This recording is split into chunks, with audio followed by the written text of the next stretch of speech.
இது அரசியல் இக்கட்டுக்காகவோ சூழலுக்காகவோ நான் சேர்ந்த இடம் அல்ல.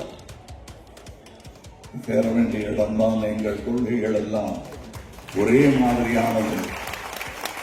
நாங்கள் இது நிகழ்த்தியாக வேண்டும் என்று போர்க்குரல் கொடுப்பது இவர்களோட அல்ல. நாம இது மாதிரி ஒன்று நிகழ்த்தணும்னு போட்டியா எலெக்ஷன்ல போட்டி போடும்போது நாங்க சொன்ன ஐடியாவா இருந்தாலும் அதை எடுத்துக்கொண்டு செயல்படுத்தி காட்டியவர்கள் இவர்கள். இவங்க கூட சேர்றதா நம்ம யாருமே தெரியாதவங்க கூட சேர்றதா அவ்வளவுதாங்க. இல்ல பெரிய சிந்தனை அரசியல் அறிவு அவங்களுக்கு மட்டும் இருக்கிறதா நினைச்சிட்டு நமக்கு இல்லாத போல் கவலைப்படுறாங்க.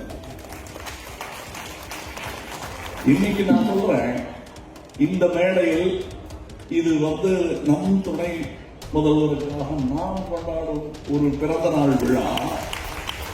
இதுல வடநாட்டில இருந்து யாராவது நம்ம பத்தி யாரும் தெரியாம இருந்திருந்தா இங்க அமைச்சர் யாரு செயலாளர் யாருன்னு கேட்டா தெரியாது. இப்படி காட்டிட்டு சும்மா உட்கார்ந்து கேட்ட அவர் தான் அமைச்சரா இருக்கணும் அப்படின்னு செயலாளரோ கையை காட்ட மாட்டோம், தெரியாது. ஏன்னா அவரை பார்த்தா அவர் ஏதோ இது இந்த நிகழ்ச்சியை நடத்துக்கு ஒதுங்கி போற ஆள் மாதிரி அப்புறம் வந்துட்டாரு, இவர்தான் அமைச்சரா இருக்கணும் அப்படின்னு தான் அவங்களுக்கு தெரியும். இங்கே ஓடி ஓடி உழைத்தவர்கள் அயர்ந்து உட்கார்ந்த இடம் தான் இந்த பதவி.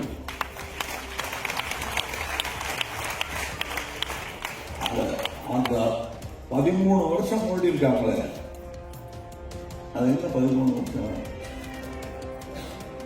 அதுதான் 13 வருஷம் ஓடினாலும் அதுல எங்களுக்கு வெற்றியே கிடைக்கலன்னு சொல்ல முடியாது. 5 முறை முதலமைச்சர் ஆகியிருக்கிறார். 13 வருஷம் அவருக்கு ஓய்வு கொடுத்தது கரெக்டு தான். எங்களுக்கு வருத்தமா இருந்தது. ஆனா அந்த ஓய்வு கொடுக்கலன்னா அவர் 90 வயசு வாழ்ந்துருக்க மாட்டார். நன்றி, அந்த ஓய்வுக்கு நன்றி. ஏன்னா இன்னும் கொஞ்ச நாள் இருந்தார்.